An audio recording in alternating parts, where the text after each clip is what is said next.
Тешко е да се верува во резултатите и процентите од пописот кој според многумина на крајот е некомплетно завршен. Самиот факт што повеќе од 130.000 граѓани биле административно заведени фрла сомнеш врз објавените проценти, но овој став е и социологот Илија Ацевски, кој вели дека тие 7,2% од граѓаните се добар терен за малверзации со процентите. Да се верува на попис во оваа ситуација во која што беше пред пописот и денес во резултати е малку тешко.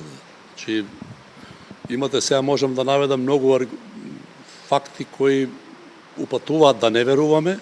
Тие 7,2% се веќе поле, би рекол, на малверзации, на разни шпекулации. Тие не се знаеме што се по националност, по етничност, по религијски и така натака. Според пописот во Македонија живеат 1.836.713 граѓани, односно само 12.000 повеќе од гласачите запишани во избирачкиот список. Ова фрла дополнителен сомнеш околу вистинитоста на бројките и процентите кои ги објави директорот на статистика Апостол Симовски. Бројките се уште почудни со оглед на тоа што дури 360.000 граѓани од попишаните се без право на глас, односно помлади од 18 години. Значи според пописот имаме околу 1,5 милион резидентно население со право на глас, а во избирачкиот список за последните локални избори имаме 1.824.864 гласачи. Универзитетскиот професор Владимир Божиновски прашува како може да имаме исто попишани граѓани и гласачи во избирачкиот список. Тоа го зборев и 2016 година, кога тогашното опозицијската СДСМ нели излегува и велеа дека ќе ги одложува изборите цела година, ти текнува нели? Да, како не. Овако. Дека во Македонија 600.000 луѓе се иселени и дека има 1.400.000 луѓе, дека избирачкиот список е 1.800.000 нешто и не е точен и дека тука власта манипулира.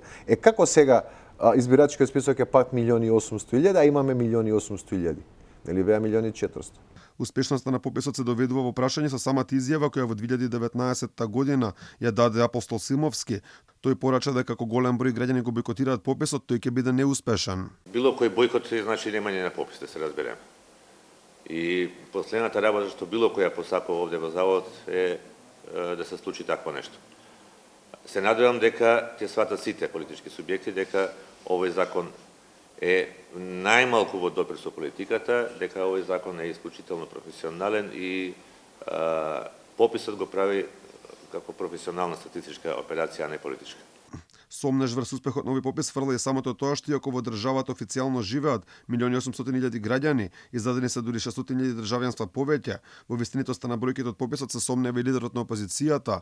Христијан Мицкоски најави дека откако тие ќе дојдат на власт, ќе спроведат нов попис кој ќе биде електронски, а ќе ги даде вистинските бројки.